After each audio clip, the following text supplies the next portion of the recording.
I was about to take the first bite of my favorite ramen. Oh dear God, my mouth is on fire. Looks like someone put hot sauce in my soup when my back was turned. And in came the laughter of Phoenix Olsen and her posse. I knew it. Those rotten girls just don't know when to quit. Wait, where are my manners? My name is Kamala Foulfellow. I'm 16 years old and a sophomore in Curly Howard High. Let's go back to my first day of school. I accidentally bumped into a bunch of pretty girls. And before we know it, Phoenix's clothes were all covered in fruit punch. To be honest, she was the one who hit me first. But instead of apologizing, they blamed me for this whole ordeal. That resorted to a gigantic blowout. But here's the thing, Phoenix was the most popular girl in school, so I've ended up as the villain to everyone. As of that moment, Phoenix and her goons kept pestering me any chance they had. From tearing and vandalizing my textbooks, to hiding my PE uniform, to calling me a cheap ninny, and spray painting me in the face. Most of all, they framed me for all sorts of things. Simply because they thought I was poor. Last month, for forgetting to wear my uniform during gym class, I was forced to perform dish duties. When I was done, I was about to head home, when I heard a door lock.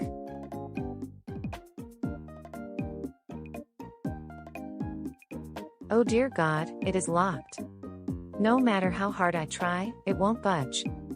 Suddenly, the lights went out. I guess someone tried to freak me out. The more time passed, the scarier it got. No matter how much I screamed, there's no one to rescue me. Just as I was about to give up for the night, the door flung open. A handsome guy showed up and asked what I was doing here and if I'm okay. He brought me outside and gave me a warm hug. That faded away all my nerves. He even had the heart to drive me home. We swapped contact information before we bade each other a good night. As of that moment, me and Isaac started hanging out. From playing on the swings together, to going to Blackpink concerts, to quiet time at the library. Although Isaac hates studying, he always gave me flowers and has shown how much he loved me. Thanks to him, I feel like a fairy tale princess in love, until this. Wow, the cafeteria sure is packed today. But wait, where's Isaac? What the impeccable hell?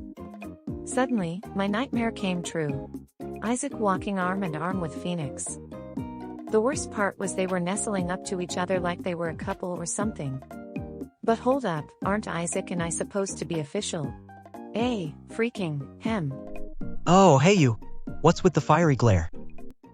You idiot, explain your godforsaken self this instant. What's there to explain? The explanation is right in front of you, pal. I don't understand, how could you betray me with that she-wolf? Weren't we supposed to be dating? Hello, delusional much? Who would ever, and I mean ever, go steady with a stupid, ugly, and low-life pig like you? And just for the record, Isaac's my soulmate. That's the way it has been, and will be. Come on, Isaac, are you gonna make her say all this crap to me? Well. Then Isaac said with the devilish smirk. Kamala, you naive soul you. Who said we were dating in the first place? When we hung out together, you were invading my personal space. It's kind of sickening. Matter of fact, it's very sickening. Heck, I had to wash my hands and take a freaking shower for most of the night because of you. You know what? Everything about you is just a turn-off for me. Jeepers, I just couldn't believe my sweet little Isaac turned into a demon. I feel more of the anger bubbling up inside me. I don't want to resort to doing this, but they've got to learn a lesson, one way or another. When spring break was over, a beautiful red limousine was parked in front of the school. That sure got the crowd's undivided attention. And out stepped, yours truly. With beautiful high-end brand clothes from head to toe. Even the principal and the vice principal were kneeling before my mom and grandma. Ooh, the looks on those cowards' faces were very pricelessly satisfying. The school must be in awe of my status as the daughter of the restaurant chain owner and the granddaughter of a very powerful woman who owns 90% of Alabama. While my mom and grandma were giving the principal and the rest of the school a very harsh lecturing of a lifetime, I walked up to Mr. Heartbreaker himself. Ahem. Whoa. Halmina.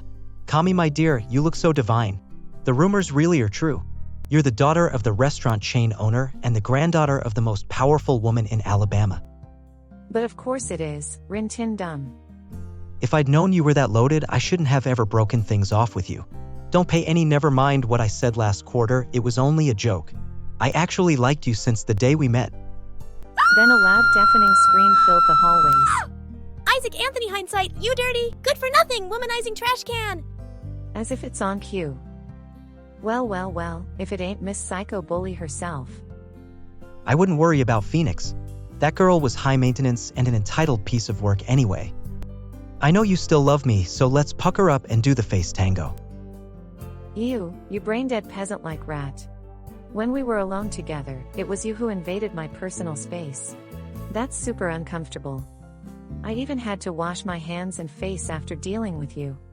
So yeah, everything about you is an enormous turn-off for me. How does it feel to be rejected by the girl you dumped in the first place? And as for you, Miss Popular, you are not off the hook either. Your just desserts is on its way. Anyways, ta-ta. Boy, did that feel good. I have to say, after that confrontation, I realize now what a dirty, leeching, and shameless gold-digging parasite he was. After the principal had a conversation with my mom and grandma and made threats to have the faculty fired and their teaching license revoked, it opened the principal's eyes and straightened her out. Consequently, Phoenix and other bullies were punished severely for the first time ever. Phoenix was permanently expelled and got a restraining order from the school.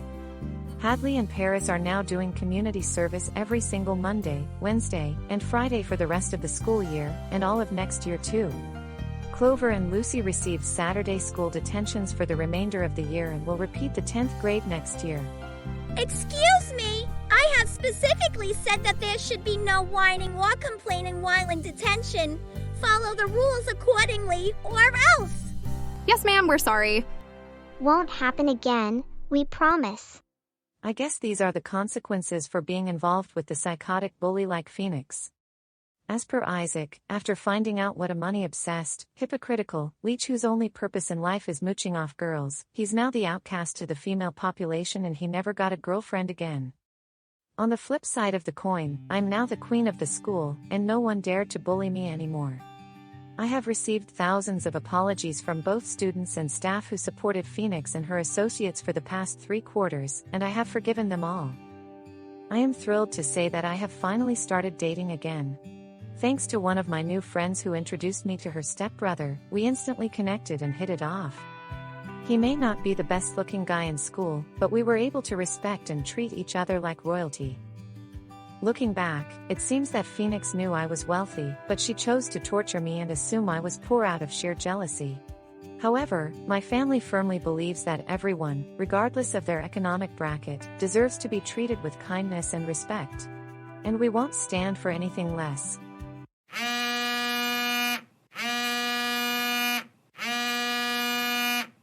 Hello? Kamala, you bumbling idiot! You just couldn't keep your loser mouth shut! Now my life outside of school is going downhill, and it's all your damn fault! I swear if we ever cross paths again, I'll definitely make you suffer a lot more! Vale, I told you to watch your back, didn't I? That's exactly what you get for maltreating the wrong person. Shut up! This isn't over! I'm so gonna get you back for this. Just you wait! That's quite enough out of you, young lady. Oh, crud!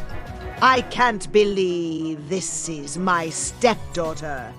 First, you picked on your younger half-brothers and sisters since the day we met. Then you did the same thing to the richest and most powerful girl in school. And now that you're expelled, you're blaming and threatening her on the phone. Ugh, you're lucky your father is still with us. Otherwise, you'd be sent to some of the worst boarding schools in America. What's gonna happen to me? What's gonna happen is that you're grounded indefinitely. No telenovelas, video games, magazines, dating, or going to the mall. And we're going to the Blackpink concert next Friday. while you'll be at Teddy Margot's farm to build some character. No! But you know how much I love BP. I don't care. Now come on. The toilets, the kitchen, and the garden aren't going to clean themselves, you know. Curse you, Kamala!